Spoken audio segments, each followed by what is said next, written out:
Hi, I'm Mike Bellevue. I'm the black powder editor for Guns of the Old West magazine, and today we're going to be shooting a replica of Smith & Wesson's Russian revolver. Now, this is the gun that basically made Smith & Wesson's fortune and just about lost it in the 1870s. This is a replica, of course, as I said. It's made by Uberti in Italy, and it's imported by Uberti USA. The originals were in 44 Russian caliber, which is a tenth of an inch shorter than 44 Special. This replica is in 45 Colt, and with the grip design on this gun, you really do feel the recoil coming back on you.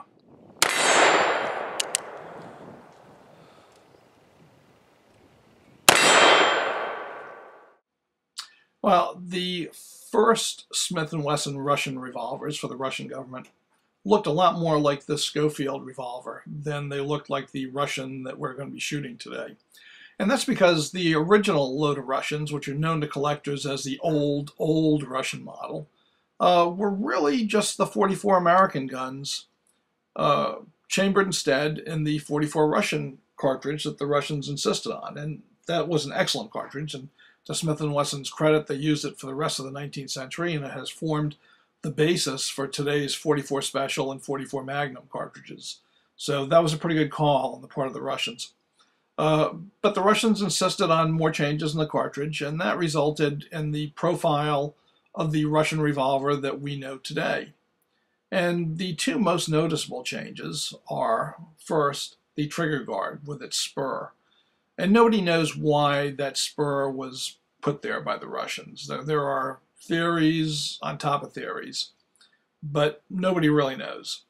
And it was quite unpopular here for American sales. It just gets in the way.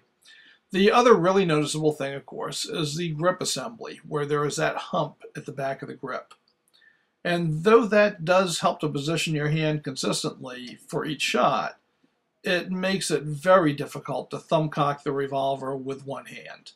And that's something that nobody liked. This was commented on throughout the 19th century here on the Western frontier. And in fact, a lot of people said, dealers said they couldn't sell as many of these things as they would like because people wanted the old, i.e. the American style grip, which of course Smith & Wesson brought back for the Schofield.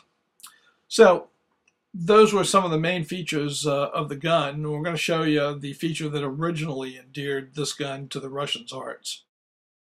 You know, one of the advantages of these Topbreak revolvers is their ejection. So basically you lift up the latch and everything comes out. All right, you can't beat that, and then you reload. A lot faster than the Colt types, which is why the Russian military was interested in this design. Well, we've got the 44 Russian here, and we'll see how he's going to do against Evil Roy. So, first thing I got to do is load him up. And I just thought I would show you that procedure since it's a break top.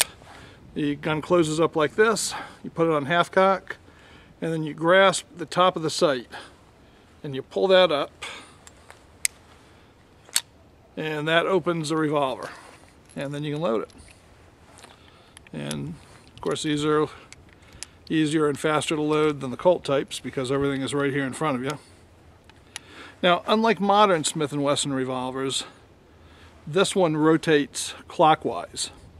So you ought to know that when you're going to put it together, because obviously you have got to position your empty because there's no hammer block safety on this, so that you can rotate it up under that hammer. So I've got an empty underneath here. Cock it. Try to get that lined up so you guys can see it. I'll put it down and we'll be good to go. Okay, we got Evil Roy about 15 yards away. Let's give him a bad day. Oh, by the way, these Evil Roy targets, which are fantastic, by the way, they're named after a top cowboy action shooting champion, whose real name is Gene, but his SAS alias is Evil Roy. And even though I shoot the heck out of this Evil Roy, the real Evil Roy could kick my ass around the block in any cowboy action match that he chose to. So I can have fun with the steel one, but the real Evil Roy would beat me every time. So let's put some holes in Roy.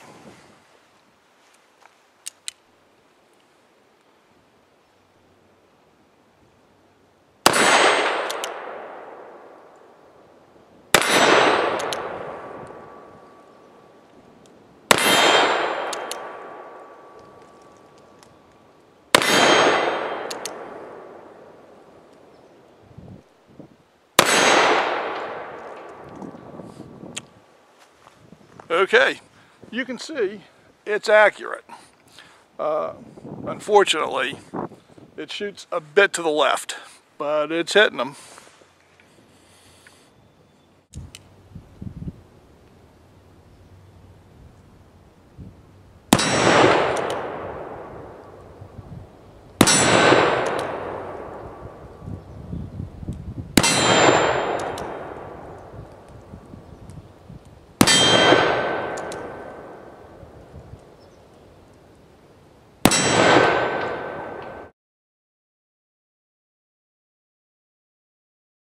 So you can see when I put the gun on paper with factory ammo, it's capable of really good accuracy if I do my part. I mean, I shot several 1-inch groups, 5 rounds. But the problem is it's printing pretty far to the left. And with this gun, because you can't turn the barrel, the only real way of correcting that is to cant the front sight, bend it over a little bit. And since this is a test and evaluation gun, that's not going to happen. So I'm just going to have to continue to hold off. In order to remove the cylinder for cleaning, there's a knurled blued takedown screw right on the top of the frame. And what you need to do is lift up the rear sight latch and then completely unscrew that takedown screw and take it out. And then once it's out, you can pull the cylinder out. But it really takes a pretty good jerk to get it going. Don't think it's just going to drop out in your hand.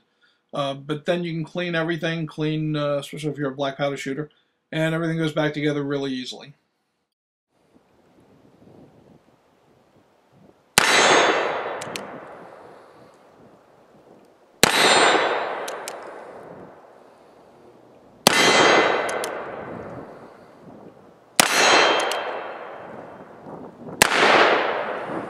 I kind of feel obligated to shoot some bottles.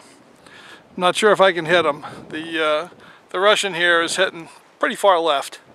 So I gotta see if I can get the sight picture right, but we'll take a crack at them.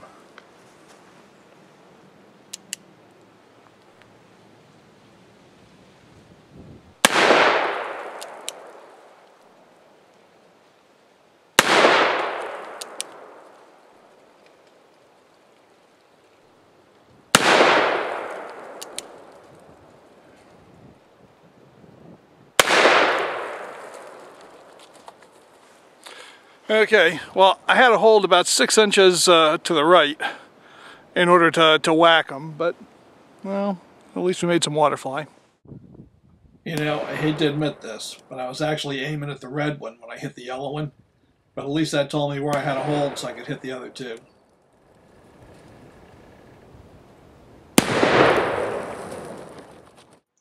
Well, after 50 rounds of black powder 45 Colt, the Russian's pretty schmutzy. But it's not binding up at all, and that's pretty impressive for an Uberti Smith & Wesson replica. Well, we'll shoot it out with old Ringo Steel here for the bad guy's view of the Smith & Wesson Russian revolver.